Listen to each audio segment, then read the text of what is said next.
cuando hacía mi programa en CNN, que esto fue durante el año, poco más del año que duró la pandemia, 2020 y parte del 2021, entrevisté a un gran periodista, que por cierto tiene un enorme bagaje literario y es conocido por su gran acervo cultural. Es un gran profesional y además es conductor de radio, de televisión y es muy respetado en el medio. Y el hombre es aficionado al arte, al tango, a la literatura y además de ser un gran filósofo moderno ha escrito decenas de libros, ensayos que fueron grandes éxitos de ventas. Él se define a sí mismo como agnóstico, que no es lo mismo que ateo, agnóstico, que tal como lo describe la RAE, la Real Academia Española, no afirma la existencia o la inexistencia de Dios y no tiene una opinión concluyente de Dios porque considera que no hay evidencia suficiente ni para afirmar ni para negar la existencia de Dios. En palabras más simples, el agnóstico está ahí en stand-by, como diciendo yo estoy esperando hasta que me demuestren lo contrario. Ni cree ni deja de creer. Y desde aquella primera entrevista entablamos una linda amistad y de tanto en tanto, a partir de esa entrevista en CNN, nos volvemos a reunir, pero ya no para el público, sino de manera privada. Nos reunimos vía Zoom, que es la forma más práctica cuando estamos en países diferentes, para hablar acerca de la vida. Hasta tuvo la gentileza el hombre de ir a verme a mi conferencia cuando comenzó el tour presidente en el Luna Park en Buenos Aires hace como poco más de 2 años y medio. Y aunque él afirma que casi está convencido que no existe Dios porque nadie se lo ha podido demostrar, hasta tanto, insisto, alguien lo convenza de lo contrario, tenemos entre ambos charlas muy apasionadas hablamos sobre Freud, sobre Marcial, Shakespeare, Wilde, Neruda, Benedetti, el gran Gabriel García Márquez. Y con él yo me desasné y conocí a grandes filósofos, porque él es un gran lector de filósofos, Sócrates, Platón, menciona siempre a Aristóteles, Epicuro, Sartre, Tales de Mileto, que para mí eran chino básico antes de conocerlo a él. Y también, obviamente, hablamos de mi fe en Jesucristo. Yo lo escucho hablar de sus filósofos y cuando yo puedo meter algún bocadillo, hablo de Jesucristo. Y él con mucho respeto, porque él no le falta el respeto a mis creencias, ni a Dios, ni a Jesucristo, no lo descarta. Y siempre luego de esas pláticas, que por cierto, insisto, son muy profundas, ambos concluimos en cuánto nos falta aprender y que no tenemos todas las respuestas. De hecho, yo le dije, si tú que estudiaste tanto dices que no tiene todas las respuestas, ¿qué queda para mí? Me dices que no, ningún hombre tiene todas las respuestas. Y uno de los halagos que él suele hacerme con frecuencia es, me fascina hablar contigo o con vos, porque no tienes miedo de perder tu rinconcito de la verdad. No estás agazapado en tu verdad absoluta y siempre estás abierto a sostener un debate inteligente. Porque no cortamos la plática viendo quién tuvo más razón. O si yo lo pude convertir al cristianismo o si él me pudo convertir al ateísmo. No estamos en una puja de intelectualidad o de poder. Obviamente, en términos académicos, yo estoy mucho más limitado que mi amigo. Si yo le llego a contar un día que no terminé la escuela secundaria, se termina el Zoom. Pero él destaca mi valentía intelectual, así lo dice, para admitir mi ignorancia en muchas cosas. Él dice, hay que tener mucha valentía intelectual para decir, de esto no sé. Y especialmente proveniendo de un argentino, porque los argentinos sabemos todo. Un taxista argentino sabe lo que pasa en la NASA, siempre. Entonces, cuando este periodista y autor me hace preguntas, tengo que admitir que los cristianos no lo sabemos todo. No sé, le dije, no sé por qué hay niños con leucemia, no sé. O por qué Dios permitió la pandemia, o por qué Dios permite las guerras, o por qué si las suegras son tan buenas Dios no tiene una. No sé. Pero siempre le digo, pero sí conozco a aquel que conoce todas las respuestas. Yo sí conozco uno que conoce todas las respuestas. Yo no las tengo, pero conozco. Entonces, Dios no nos mandó a dar todas las respuestas, pero solo quiero que ofrezcamos una relación con Dios por medio de Jesucristo, que es lo que intento siempre hacer cada vez que hablo con él. Le digo, mira, yo no sé todas las respuestas, pero te puedo conducir a aquel que sí las tiene. Y esa relación con Jesucristo es la respuesta a todas nuestras preguntas, que algunas las vamos a saber de este lado de la eternidad y otras las vamos a conocer del otro lado del sol. Pero durante años hemos estado ofreciendo lo que no debimos haber ofrecido nunca. ¿Qué es eso? Respuestas que no podemos dar. Y hemos dicho, por ejemplo, si estás enfermo es porque algo habrás hecho, tienes que confesar algo oculto, por eso esa enfermedad no se va. Y eso es una respuesta torpe, porque yo he conocido gente muy piadosa, muy temerosa de Dios, que ha luchado o ha bregado con una enfermedad durante toda su vida, o confinado a una silla de ruedas, o en el peor de los casos a un tumor, a la diabetes, sujeto a diálisis, etc. Hemos dicho cosas, si no recibes el milagro es porque te falta orar con más fe, lo cual es otra torpeza, otra falacia, porque ¿cuánta gente ha orado con mucha fe, ha hecho todo lo que se supone que debe hacer y por alguna soberana razón no sana? Otros sí. Yo creo en la sanidad divina, pero hay otros que no, otros tantos que regresan frustrados a casa después de una noche de milagros, por ejemplo. Si a eso le agregamos que si no has recibido el milagro por tu falta de fe, encima le ponemos una dosis helada de culpa. Hemos dicho, si te va mal es porque dejaste de congregarte y saliste de la cobertura pastoral o apostólica. Entonces, tras que alguien se fue del redil, le agregamos el miedo de la maldición. Si no prosperas es porque no estás diezmando u ofrendando, por eso estás atado a la miseria, que no es toda la verdad. Y un buen día, un chinito se comió un murciélago aparentemente, se propagó un virus y quienes alegaban saber todas las respuestas se encerraron en su casa pidiendo prudencia porque esto era demasiado contagioso y porque ya no tenían todas las respuestas.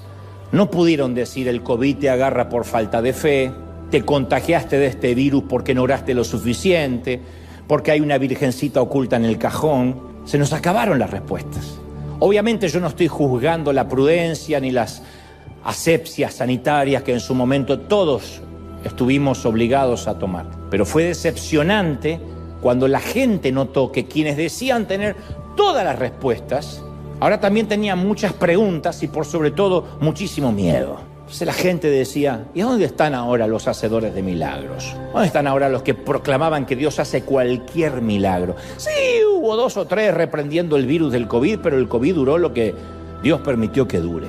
Y mi académico amigo, que además está muy decepcionado con la religión organizada, y no es un ignorante que le dijeron, que le contó una comadre, es un tipo que estudia, ha estudiado todas las religiones para compararlas. Me dijo una dolorosa frase que devino o que de alguna manera motivó el mensaje de hoy.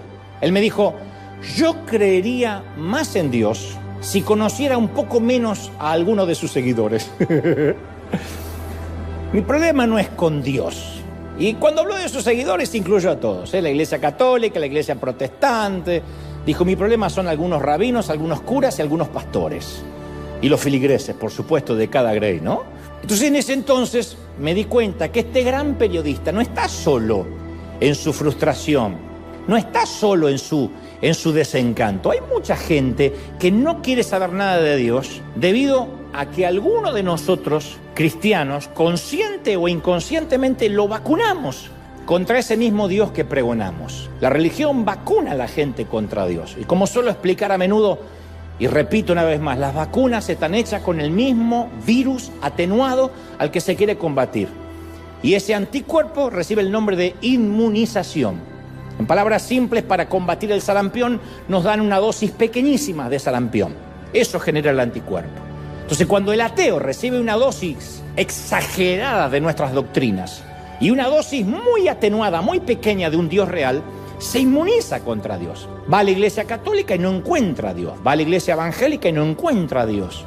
Entra a una sinagoga y no encuentra a Dios. Se encuentra con religiones, con ritos, con doctrinas, con lo que hay que hacer y lo que hay que dejar de hacer. Pero mi amigo, el periodista, insisto, no está solo en su desilusión. En los últimos años y especialmente luego de la temida pandemia, mucha gente se alejó de Dios y desertó de su fe a causa de sentirse decepcionado con otros cristianos o con la iglesia.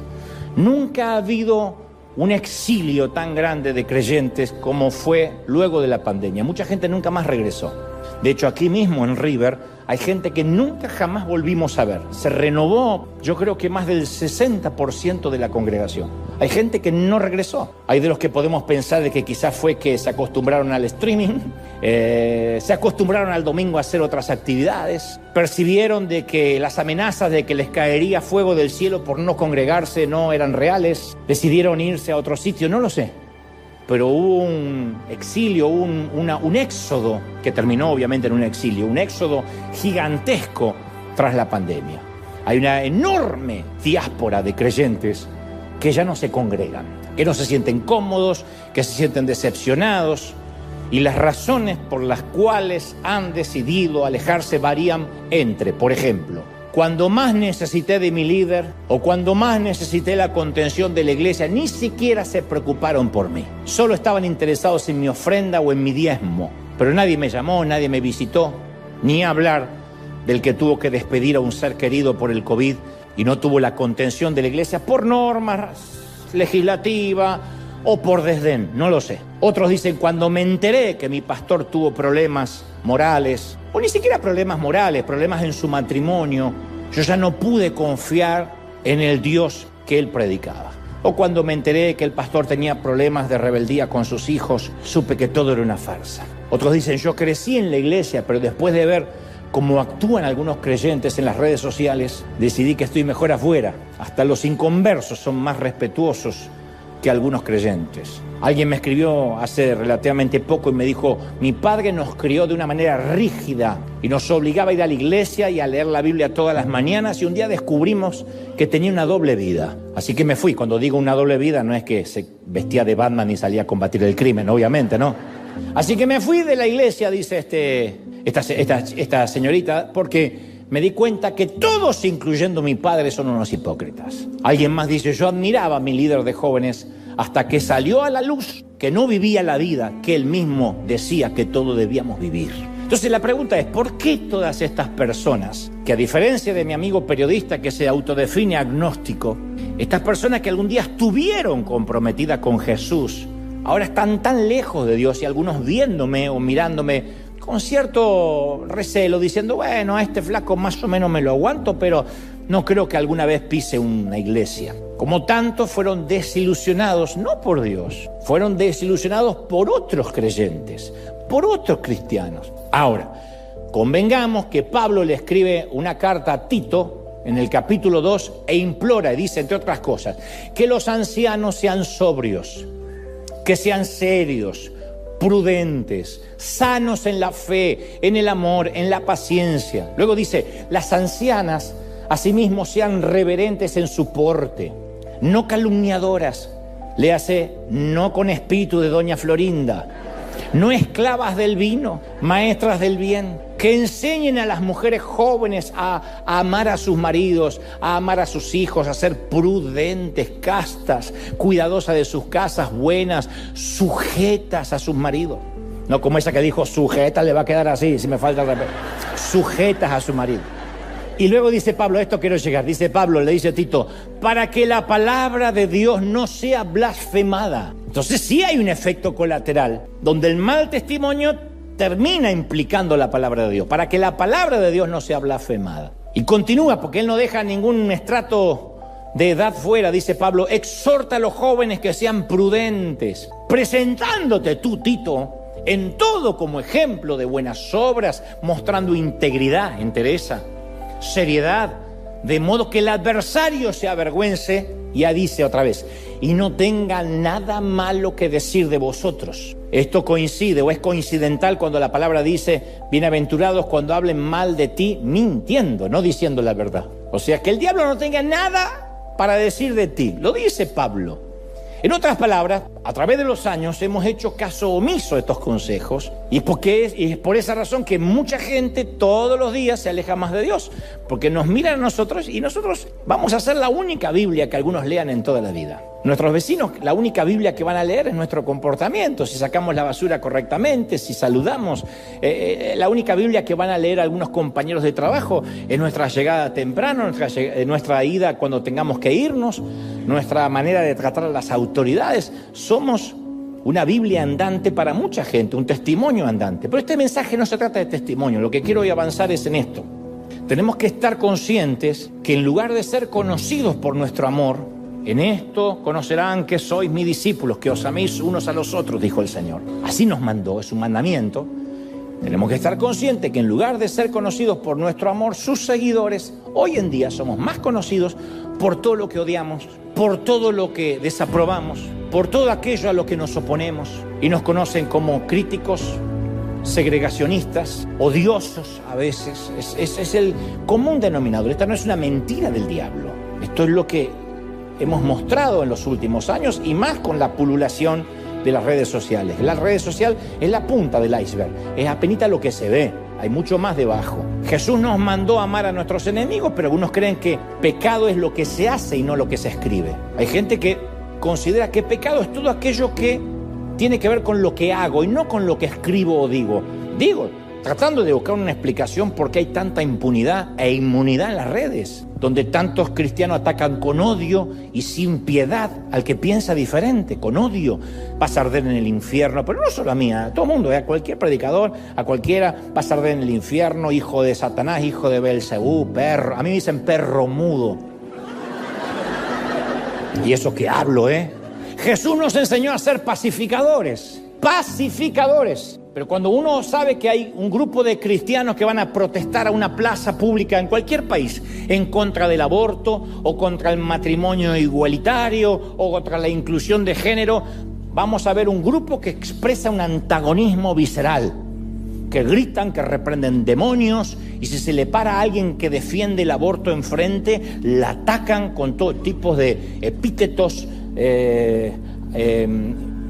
o palabrotas descalificativas. Jesús dijo que aquel que esté libre de pecado puede tirar una piedra, el que esté puro, impoluto. Pero nos consta que hay ministerios completos que se dedican a desenmascarar gente, según ellos, a arrojar piedras a cualquiera que se atreva a pensar diferente. Y a todo esto se le suma que los evangélicos tenemos la costumbre de pelear por quién tiene la verdadera franquicia. Menos mal que Dios no nos confió McDonald's a nosotros, menos mal. Porque serían todas hamburguesas diferentes. Y decimos, no, en aquella iglesia tienen una versión de la Biblia errónea. Leen la NBI y hay que leer. Todo el mundo sabe que Dios quiere que leamos la Reina Valera. ¿Quién dijo? No, en aquella iglesia tienen un estilo de música que no le agrada a Dios. Porque hay gente que sabe qué estilo de música le agrada a Dios. Allá tocan rock, que es lo que Dios detesta. No, lo detesta que está viejo, no Dios. Aquel pastor abusa de los chistes de suegra cuando predica. Por eso Dios no lo bendice. En aquella iglesia no hacen énfasis en el evangelismo, por eso no crecen. Entonces alguien se encuentra con una iglesia que evangelizan mucho y dice, sí, pero no hacen seguimiento. No veo que consolidan a la gente, no practican el discipulado. Que por cierto, esos expertos en hacer iglesia suelen ser los mismos que no conocen el nombre del vecino inconverso que vive al lado. Y como le dijo Pablo a Tito, todo esto le da a un mundo escéptico o agnóstico como mi amigo periodista, más municiones, más armas para usar en contra del cuerpo de Cristo. Y dicen frases dolorosas como, yo conocería más a Dios si conociera un poco menos a sus seguidores. Ahora, yo no quiero hablar mal de los seguidores porque todos somos seguidores de Cristo. Pero no obstante, este es el punto. Posiblemente seas parte de ese enorme grupo de desilusionados por la iglesia. Entonces quiero decirte que no estás solo. A Jesús tampoco le gustaba que la gente dijera una cosa y viviera otra. De hecho, lo confrontaba, le molestaba bastante y por eso lo confrontaba cuando él veía esa gente que nos desilusiona. A nosotros también lo desilusionaba a Jesús. Jesús los reprendió al menos en la palabra 7 veces a los líderes religiosos que decían vivir en santidad, pero que eran en realidad egocéntricos, petulantes, escondían un odio solapado. Y en una de esas reprensiones en Mateo 23, 27 le dice, ¡ay de ustedes! ¡Ay de ustedes! ¿Qué palabra es esa? ¡Ay de ustedes! Cuando mi mamá decía, ¡ay de ti, Dantecito! Yo sabía que estaba condenado al escobazo, yo ya sabía. Y Jesús decía, ¡ay de ti! ¡Ay de ustedes! Escribas, fariseos, hipócritas. Hipócritas eran los actores que podían cambiar de máscara en el teatro griego y él usó esa palabra para para exponerlos, mostrarle los hilos del espectáculo que estaban montando. Hipócritas que son semejantes a tumbas blanqueadas. Por fuera están luciendo hermosos, por dentro están llenos de huesos de muertos, pútridos, de líquido cadavérico, de inmundicia. Así usted también, que por fuera quieren parecer justos delante de los hombres, por dentro están llenos de hipocresía, están llenos de iniquidad. Así les predicó el Señor. Él sabía que eran pecadores, pero le exasperaba el constante intento de estos tipos de encubrirlo y barnizar el exterior con un exterior falso. Entonces Jesús siempre mostraba una gracia infinita para cualquier pecador que buscaba perdón. Nunca vamos a ver a Jesús enojado con una prostituta, o enojado con un ladrón, con un cobrador de impuestos en aquel momento, o enojado con un pagano, ni con un centurión. Nunca. Nunca perdía los estribos por muy pecador que fuera el que estaba enfrente de él. Pero tenía tolerancia cero para los hipócritas. A los hipócritas es como algunos ven los argentinos, como el chicle, ni lo escupen ni lo tragan. Y por si alguno queda con alguna duda diciendo, bueno, a lo mejor Jesús tuvo un mal día, les dijo, serpientes, camada de víboras, ¿cómo creen que van a escapar del juicio del infierno? Con razón los llevaron a la cruz. Entonces, si alguna vez, esto es lo que quiero dejar claro, te sentiste frustrado, decepcionado, asqueado por cristianos que dicen una cosa y viven otra, Jesús entiende completamente tu sentir. Bienvenido a la vida fariseica. Él lo vio y lo asqueó. De hecho, Jesús condenó la hipocresía de manera contundente, como no condenó ninguna otra cosa, ningún otro pecado, al menos de esa manera explícita. Y como suelo decir, en cualquier mensaje, a mí no me gusta que nos quedemos solo con el diagnóstico o con la patología, sino que también me gusta avanzar con la terapia. Me gusta que se vayan felices, no que digan, sí, la verdad que somos todos unos hipócritas. Me gusta que se vayan, no felices, pero esperanzados de que hay cura, de que hay sanidad. Entonces, dicho esto, hay 4 puntos que me gustaría que veamos juntos. En primer lugar, por nuestra salud mental, por nuestra salud emocional, tenemos que entender que no todos los que asisten a una iglesia son cristianos. Y esta palabra va para los que están desilusionados con algunos cristianos o desilusionados con algunos líderes. Ni siquiera todos los líderes de iglesia son cristianos. Porque venir a los servicios no nos hace cristianos, ni tener estudios bíblicos, ni bautizarnos, ni adorar, ni predicar nos hace necesariamente cristianos. Así lo describe Tito capítulo 1 versículo 16. Profesan conocer a Dios. Profesas el arte de predicar. Predican conocer a Dios, pero sus hechos lo niegan. Hablan de Dios, pero sus hechos, su vida, los expone. En la parábola de Jesús a las cabras y a las ovejas en Mateo 25:31, vemos que tanto las ovejas como las cabras responden al rey con la misma pregunta. Señor, ¿cuándo te vimos preso, desnudo o hambriento? Pero nota que dicen Señor. No dicen, ¿y tú quién eres? Le dicen, Señor, ¿cuándo te vimos hambriento, preso, desnudo? Tanto las ovejas como las cabras. ¿Cuál es la diferencia? Las ovejas mostraron evidencia de la obra de Jesús en sus vidas, mientras que las cabras no lo hicieron, pero ambos reconocieron a su Señor. Entonces, en primer lugar, no todos los que nos decepcionan son necesariamente cristianos. Aunque se congregan, aunque lleguen 20 años, hay gente que se bautizó y dejó la lengua afuera, por eso es chismosa, porque la lengua no se le bautizó. Habría que hacerle un bautismo de lengua. Bautizar en un vaso. Y sí, hay gente que se bautiza y es miserable, mente de ratón en cuanto al dinero. Todo quiere que sea gratis, porque ahora la salvación es gratis, todo es gratis, porque cobran y porque hay que pagar y porque quieren que le den Biblias gratis, que le den o si es posible, un subsidio de por vida y le paguen el sándwich para que venga a la iglesia. Y es gente que se bautizó todo menos la billetera, es así. Entonces, no todos los que están en la iglesia son necesariamente cristianos. En segundo lugar, en la iglesia abundan, de esto hemos hablado, los niños inmaduros. Son cristianos, el otro grupo, pero hay muchos niños inmaduros. Jesús siempre se acercaba a las personas como estaban en el momento, y todavía lo hace. No espera que crezcamos para que a partir de crecer nos convirtamos a Él. Nos acercamos como estamos. Y el escritor de los Hebreos, el capítulo 5, verso 13, afirma, porque todo aquel que toma leche no está acostumbrado a la palabra de justicia, porque es niño. No dice porque es un mundano, porque es niño. Pero el alimento sólido es para los adultos, los cuales tienen la práctica, tienen los sentidos ejercitados para discernir entre el bien y el mal. Esto da la pauta, dice el escritor de los Hebreos, de que hay adultos que no hay que decirle esto se puede, esto no se puede, esto edifica a Dios, esto no edifica a Dios, esto glorifica al cuerpo de Cristo, esto lo deshonra, porque ya son adultos. Y hay niños que hay que decirle todo porque son niños, todavía no tienen el discernimiento. Entonces, aunque la salvación es un evento único, la transformación es un viaje que dura toda la vida. Todos estamos siendo transformados todo el tiempo. El Espíritu Santo puede llegar a nosotros, ¡boom!, de una manera instantánea, pero el cambio se da día tras día con Cristo. Algunos son niños, otros son adolescentes, otros son adultos. Como dice Pablo en 2 Corintios 3:18, somos cambiados de gloria en gloria en la misma imagen por el Espíritu Santo. De gloria en gloria. Hoy estamos un poquito más cambiados que ayer. Y el domingo que viene ni te digo lo cambiado que vas a estar, porque vas a tener 7 días más de cambio, es así. Entonces, mientras que algunos están madurando, otros viven también en un estado de anorexia, de raquitismo espiritual. Algunos ni toman leche, toman calostro. Que irónicamente, esos que toman leche, o calostro, que es la primera sustancia que la mamá segrega parecida a la leche para el bebé, esos que más critican, esos niños son los que más critican, suelen ser los más críticos, los más despiadados.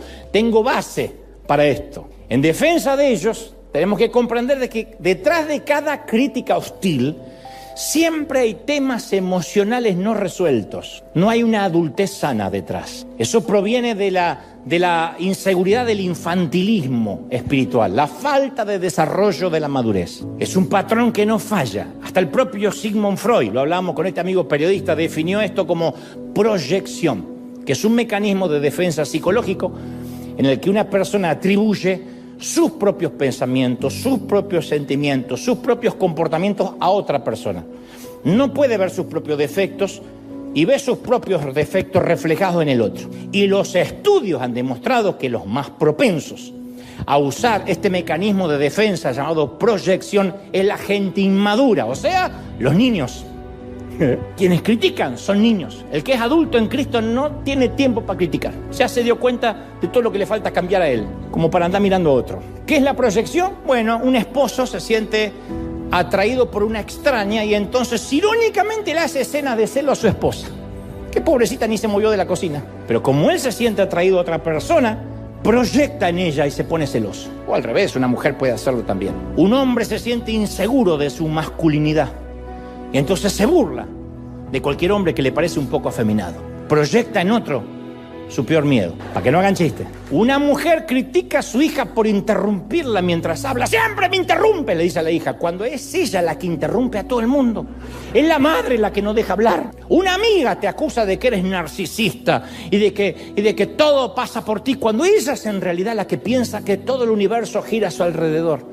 ¿No te causa gracia cuando alguien te dice, ay, qué narcisista eres? Dice, no tienes espejo, desgraciada, de verdad no te mira. En esa misma línea de pensamiento, siempre que un cristiano critica a alguien de manera despiadada, es porque inconscientemente se refleja en quien está criticando. El acusar al otro está tratando de esconder sus propias transgresiones. Siempre, no falla. Es psicológico y es espiritual. Muéstrame a un líder que se empeña en levantar la bandera de la moral, que siempre está levantando la bandera de la moral.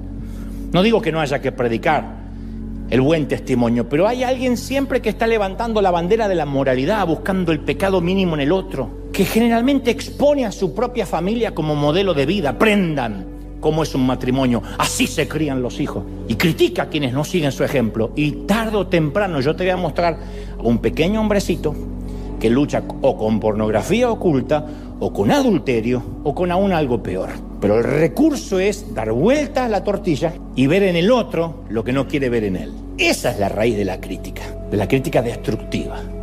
Esa es la razón por la que Jesús dijo en Lucas 6:41, ¿por qué miras la paja del ojo de tu hermano y no ves la viga que hay en el tuyo, cabezón? ¿Cómo puedes decirle a tu hermano, ay hermano, sácate la paja del ojo y no mirar la viga, la madera que tienes en el tuyo? Hipócrita, dijo Jesús, saca primero la viga de tu ojo y entonces vas a ver bien, en todo caso, para sacar la basurita del ojo de tu hermano. Ya Jesús hablaba de proyección mucho antes que Freud, mucho antes que cualquier psicólogo. No vas a mirar la basurita del otro cuando tienes un depósito de basura en el tuyo.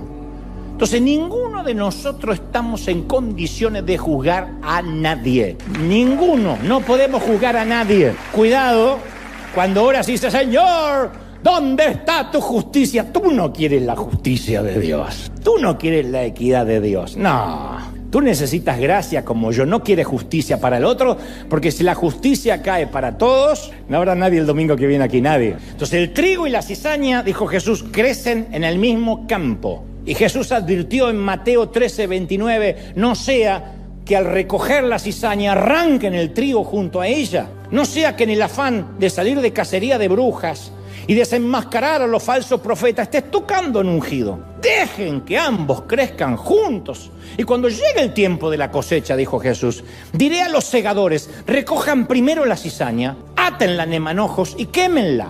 El trigo, llévenlo a mi granero. Eso es algo que hace el Señor. El dueño del campo tiene la última palabra.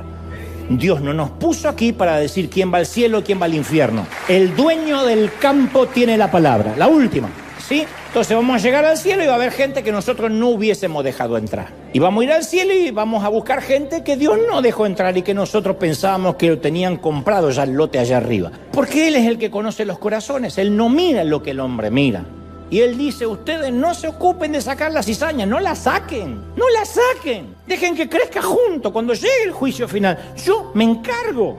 O sea, Dios nunca nos mandó ni de FBI, ni de limpiadores de vida, ni de controladores, ni policías del pensamiento ajeno. Dios nos dijo, dejen crecer juntos, todo, sí, trigo y cizaña. Entonces, hay creyentes que no son realmente creyentes y se congregan, y hay creyentes que son niños. Eso lo tenemos que tener muy claro. Tercer lugar, la iglesia está compuesta también por gente mal enseñada. Mi mamá me solía decir, maleducado. Y yo le decía, ¿y quién me educó? El insulto era para ella, no para mí. Entonces, aclaro, la etimología es, la iglesia está llena de gente mal aprendida y también mal educada. Mal educada y mal aprendida. Tenemos que reconocer que en nuestros fundamentos de la fe, puede que haya grietas causadas por creencias defectuosas. Y para esto voy a decir lo que me dice mi amigo a mí. Agradezco tu honestidad intelectual. Tenemos que reconocer que puede que tengamos creencias defectuosas. Ese es el tercer grupo. Hay mucha gente con creencias defectuosas. No lo hace por maldad. Y para ver esas creencias defectuosas en uno mismo, hace falta mucha valentía e, insisto, mucha humildad intelectual. Me decía hace un ratito Camilo, ¿por qué es tan difícil desaprender? ¿Por qué aprender algo nuevo es fácil y desaprender lo que está mal? ¿Por qué nuestros padres dicen, no, yo no entiendo nada del control remoto, a mí no me venga con esas cosas raras y tenemos que hasta aprenderle a la tele? Porque mi papá una vez se le puso HDM1 y no vio más tele. Fui un mes después y digo, ¿qué pasa? ¿Se rompió? Me apareció no sé qué virus tiene. Tenés que agarrar el input, que te recontra, dijo tu abuela. El input, HDM1, HDM2, HDM3, y acá está, ¿ves? Está la tele. No, muy complicado, dame uno que cambie de canal. ¿Por qué? Porque para reaprender tiene que matar el orgullo de lo que sabía ya no sirve. Tiene mucho que ver con el ego. Entonces hay que reconocer que no todo lo que nos enseñaron es perfecto. Quizás nuestros primeros pasos en la fe, esto va para los que están desilusionados con la iglesia. Quizás nuestros primeros pasos en la fe fueron en una congregación de pensamiento positivo, donde nadie nos entrenó para la vida real. Y al principio eso es lindo, porque uno entra a la iglesia y te dice, reclama las promesas, agárrate una promesa de acá, ahora empodérate, una palabra está gravitando a bien quien la atrapa y pasen al altar y reciba, empodérense. Al principio sientes que entraste en Marvel, te sientes un superhéroe, pero no te entrenaron para la vida real. Y esos fueron tus inicios, así se fundamentó tu fe. Después te chocaste contra la vida real y dijeron, me timaron. O tal vez crecimos en una congregación que se hizo énfasis mucho en lo emocional. Hay gente que sus primeros pasos en Cristo eran las emociones. Sienta la presencia de Dios. ¿Qué pasa que no siente la presencia de Dios? Reciba el fuego. Y hay gente que no se prende. Hay gente que es leña verde. Mi papá era uno de esos, alemán, imagínate. El pastor le decía, reciba. Él ponía el pie así, sin tu abuela me voy a caer. Sí, yo no siento nada. Y la gente que va a esas iglesias emocionales, hay algunos que se frustran y otros que no, que les encanta. Y pasen al altar y sienta la chiripiorca de la unción y emborráchese. Y claro, no está mal, no estoy haciendo un juicio de valores. Lo que digo es que no nos enseñaron a madurar en una fe más adulta. Entonces después, durante la semana, nos sentimos ese fuego y entonces nos frustramos y decimos, me timaron la iglesia, Dios me defraudó. Dios no te defraudó, nos vendieron humo, pero Dios no nos defraudó. Yo en mi caso crecí en una congregación atizada por el miedo. Así que me adoctrinaron que no podía ver televisión porque me iba al infierno, todo me iba al infierno. Jugar cartas no podía, escuchar música secular, bailar, ir al cine, hacerme tatuajes, jugar o mirar fútbol, meterme en la misma piscina que el sexo opuesto. Íbamos de campamento, se metían solo las mujeres. Las condenadas tenían el mejor sol, cuando nos metíamos nosotros ya hacía un frío. Y encima, quién sabe si orinaban dentro de nosotros. Pero siempre que salían había más agua. No podíamos leer historietas. Yo era fanático de las historietas, me encanta dibujar. No podíamos leer ni el pato. Se predicaba esto, aunque no lo crean. Dios me muestra que alguien oculta un pato Donald debajo de la cama. Así no podíamos ver los Teletubbies, los pitufos, porque salimos a buscar qué era lo diabólico, que los Teletubbies representaban no sé qué, que cuidado con los pitufos, que son 12 pitufos y una pitufa sola. Orgía seguro. Y a las mujeres les iba mucho peor, porque a las mujeres se las cosificaba como las mujeres en la iglesia donde yo crecí eran un simple objeto de pecado. No podían usar pantalones, no podían depilarse, maquillarse, cortarse el cabello, usar blusas ajustadas menos. Nada que tentara a los santos hombres de la congregación. Me entregué a Cristo, decía la hermana, aféese a partir de ahora, porque usted puede ser una tentación con patas. Así era. Por la gracia de Dios y por mi honestidad intelectual, llegué a un punto en que yo no podía seguir creyendo lo que siempre había creído. Y comencé a replantearme mi fe ingenua de la infancia. ¿Qué era cierto y qué no lo era? Y esta es la pregunta medular del mensaje hoy. ¿Qué hacemos cuando nos damos cuenta que la fe que construimos no es tan correcta, no es tan sana, ni tan sólida como suponíamos? Yo te voy a decir lo que podemos hacer. Usamos el maravilloso arte de derribar. Demolición. ¿Qué haríamos si descubriéramos que nuestra casa tiene algunos problemas? En alguna habitación las maderas están podridas, la cañería está defectuosa, hay una grieta en los cimientos. Y de pronto la casa que nos hacía sentir seguros, que era una extensión de lo que éramos, el hogar ya no es lo que pensábamos que era. ¿Y qué hacemos entonces? Demolemos. No toda la casa, pero la parte que hay que demoler para reedificar. Volver a empezar no es fracasar. Volver a empezar no es qué pérdida de tiempo, no. Volver a empezar es concederse una nueva oportunidad de ver a Jesús con ojos nuevos y no a través de la religión. Eso es volver a empezar, ¿sí? Ahora, nosotros solemos pedirle a Dios que haga algo nuevo. No hay nadie que alguna vez no haya dicho, Señor, haz algo nuevo en mí. Había una canción que decía, toma mi vida y hazla de nuevo. Siempre decimos, hazme de nuevo como el alfarero. Y cuando Dios dice, bueno, entonces para hacerlo nuevo tengo que romper lo viejo, no se asusta. No, pero tampoco rompas lo viejo. Entonces, solo porque seamos cristianos no significa que no tengamos que actualizar, refinanciar nuestra ingesta de fe. Si uno no refinancia el tipo de alimentación que recibimos, vamos a morir antes de tiempo. Es como querer hacer un viaje largo con un combustible mediocre. Hoy en día no nos podemos alimentar como nos alimentaban nuestros padres. Y a ver si coincidimos. Mi mamá, todo era pobreza en casa, todo tenía que durar. Con el mismo aceite se freía todo el mes. Mi mamá decía, saca el aceite de freír. El aceite de freír no era un frasco que decía aceite para freír.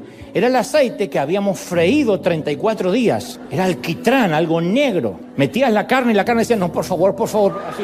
No salía empanizada, salía embarrada la carne. Aceite en cantidad industrial, fritura, así. Se comía y era lo que había, no había alimento transgénico, ni orgánico, nada. Hoy en día las enfermedades han ido aumentando. Entonces, si uno no refinancia la ingesta y dice, a ver, no puedo seguir comiendo como comía hace 30 años atrás, porque si no me voy a morir. Bueno, lo mismo en términos espirituales. Y muchos de nosotros creemos que Dios nos dé algo nuevo, pero no les permitimos que arrebate lo viejo.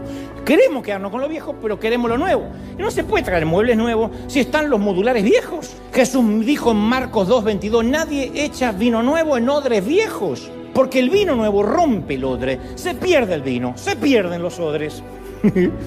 Así que nadie echa vino nuevo en odres viejos. Y parte de dejar lo viejo Es algo conocido como nuestro filtro, con ese sesgo cognitivo que llaman los psicólogos, en palabras simples, que todo lo procesamos, todo lo que vemos y lo oímos lo procesamos a través de nuestra realidad subjetiva. Los cristianos solemos compartir un filtro en común, todos, que es así es como me lo aprendí o como me lo enseñaron. Así es como yo di mis primeros pasos de fe. Punto. Eso es algo que compartimos todos. Así es como me lo enseñaron. Y si nosotros no demolemos algunas tradiciones, van a terminar socavando todo lo que hagamos, todo lo que pensemos, porque ese va a ser el filtro. Ahí es cuando la iglesia nos decepciona. Pero nos decepciona porque tenemos un filtro. Decimos, pero esto no es lo que aprendí. No es lo que aprendimos. Es más, yo predico muy poco de lo que aprendí, porque de lo que aprendí, insisto, era el miedo al infierno. Así se predicaba en las plazas cuando yo era chico. ¡Arrepiéntate como en los días de Sodoma y Gomorra! Había un loco que gritaba así, la gente decía, Satanás, y se iba. En el amor, en la ecuación no había amor. Yo no digo que el infierno no sea real, lo que digo es no podemos meter a la gente a la iglesia por miedo a lo que hay afuera. Entonces, como repito hasta el cansancio, una mitad del crecimiento espiritual consiste en aprender lo que no sabemos. La otra mitad consiste en desaprender lo que creemos saber, sin tocar las bases. Pero por desdicha, como te dije recién, desaprender es el doble de difícil que aprender. Y los analfabetos de este siglo no son los que no pueden leer y escribir. Son aquellos que no tienen la capacidad de desaprender y aprender. Hay cosas que con mi edad, yo no soy un viejo de 90, yo ya no llego. Tu abuela, ya vas a tener que... Hay cosas a las cuales yo ya no llego. No, pero hay cosas que yo ya no puedo desaprender. No puedo. En términos de la vida, no en términos de la Biblia. Hay cosas que ya tienen que ver con mi edad. Me cuesta ver ciertas películas actuales porque no las entiendo, y no es que necesariamente son películas torpes o idiotas, es que a lo mejor yo estoy acostumbrado a otro tipo de cinematografía. Tengo recuerdos del recuerdo. A veces cometo el error de decir, quiero que vean esta película que está buenísima, que de chiquito, y a los 10 minutos me da vergüenza de lo que veía cuando yo era chiquito. Pero una vez que uno quiere aprender algo, ya no quiere desaprenderlo. Una vez que creemos algo, ya no queremos no creerlo. Entonces es más difícil sacar de la mente viejos pensamientos que poner pensamientos nuevos. Y ese es el desafío que enfrentó Jesús. Si uno analiza las enseñanzas de Jesús, vamos a ver que su objetivo principal era la demolición. El sermón de la montaña fue demoler y demoler y demoler. Demoler el viejo aprendizaje. Ustedes han oído que se dijo, mas yo digo. ¡Ay! Terrible. Estaba diciendo, derribemos creencias incorrectas para construir nuevas creencias que son verdad. Estaba desinstalando conceptos viejos con verdades nuevas. Pero es más fácil, oigan esto, encontrar algo incorrecto en lo nuevo que admitir que hay algo incorrecto en la vieja manera de hacer las cosas. Lo nuevo siempre tiene algo de incorrecto, pero ¿y lo viejo no tiene cosas incorrectas? Claro que sí. Pero decimos, es que yo soy fiel a la senda antigua. No, somos fieles a la cultura, no a la senda antigua. La fidelidad no consiste en defender una cultura. La fidelidad es la valentía de repensar, de demoler lo que haya que demoler, de ser autocríticos. Entonces es muy de sabios encontrar el valor de examinar nuestras creencias. A ver, ¿yo cómo nací? ¿En qué creo? Verificando si lo que yo creo se alinea con la palabra de Dios. Porque si me enseñaron que la enfermedad, desde un resfrío hasta un cáncer, es el producto de la desobediencia, de un pecado, voy a sufrir cuando me enferme, así me agarra un catarro. Entonces eso hay que desinstalarlo, porque no puede haber resurrección sin muerte, y no se puede reconstruir la fe sin antes demoler las creencias heredadas. Salomón dijo, hay un tiempo de derribar y hay un tiempo de edificar. ¿Por qué diría que hay un tiempo de derribar? Porque hay que derribar cosas. Para el crecimiento hay que derribar. Hay un momento que hay que sacar los pañales de casa. Y a menos que tenga un problema degenerativo o un problema de desarrollo, el niño va a dejar los pañales y eso es sano. Hay un momento que hay que sacar la cuna de la casa. Ya no duerme más en la cuna. Puede tener 40 años y dormir en la cuna. Se fue. Entonces, a veces asumimos que todas nuestras creencias provienen de la Biblia, pero probablemente heredamos creencias de otras personas, del primer pastor que tuvimos, de la cultura, y asumimos que provienen de la Biblia. Entonces nunca tenemos que perder de vista que somos personas imperfectas que aprendemos de otras personas imperfectas. Lo que yo digo acá no es infalible, porque yo soy imperfecto. Yo te digo lo que creo, Dios me dijo que te diga. Cada uno tendrá su tamiz, su colador, y retendrá lo bueno. No te gusta el chiste de suegra, lo dejas pasar, pero no por eso te vas a apartar de Dios. No son buenas las suegras, pero no por eso te vas a apartar de Dios. El tema es que un día empezamos a ver a Jesús con ojos nuevos. Y nos damos cuenta, por ejemplo, que durante años, vemos a Jesús con ojos nuevos y nos damos cuenta que durante años fuimos parte de una congregación que nos manipulaba para sacar dinero. Y hay aquí gente con $1,000 y alguien va a traer 10,000 al altar y no voy a empezar a orar hasta que esto no esté lleno de billetes. Y un día se nos abren los ojos y decimos, me decepciono contra Dios. No, estás creciendo. Otros nos damos cuenta que los líderes nos adoctrinaron con el miedo, con irnos al infierno, nos manipulaban, se metían en nuestra vida privada y nosotros servíamos en todas las actividades de la iglesia por culpa. O pertenecíamos a una iglesia. Un día nos damos cuenta que pertenecíamos a una iglesia, que el predicador nos decía qué podíamos ver en la tele, qué libro leer, si podíamos escuchar a tal o cual predicador, teníamos que pedirle permiso, o con quién deberíamos ponernos de novios. Incluso el pastor tenía que aprobar nuestra relación. Te gustaba una chica y el pastor primero tenía que aprobarla. No sé cómo la aprobaría, pero la tenía que aprobar. O nos percatamos que pertenecíamos a una iglesia en la cual no dejaban que ningún divorciado sirva a Dios, porque deshonraba lo santo.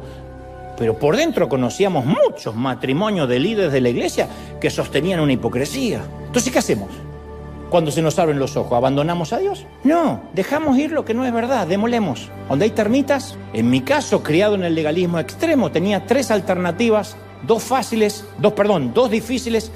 No, mejor dicho, 2 fáciles, porque no eran difíciles. Las podía haber tomado rápido. 2 fáciles y una difícil.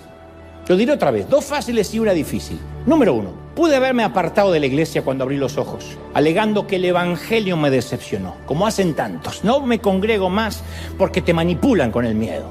Eso es lo que pude haber hecho, era fácil. Número 2, pude haberme transformado en un líder resentido. Y hoy sería uno de esos predicadores que arrojan veneno desde el púlpito y mandan a la gente al infierno, porque así es como crecí y así es como enseño. Y número 3, que es lo que Dios me ayudó a hacer y fue más difícil, demolí lo viejo y construí una fe nueva, más fuerte, basada no en lo que mis padres creían, ni en lo que me enseñó la iglesia de la infancia, sino en lo que dice la Biblia. Y me deshice de lo tóxico del moho y empecé a ver a Jesús de vuelta.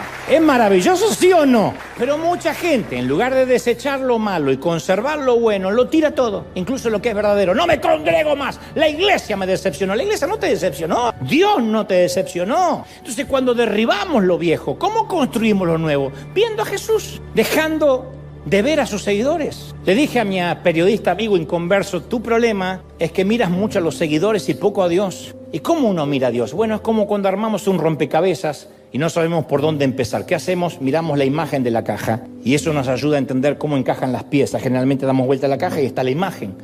Jesús es la imagen de la caja y a través de él entendemos todo lo que hay en la Biblia y vamos encajando las piezas. En Juan 14:8, Felipe le dijo, Señor, muéstranos al Padre y quedaremos felices.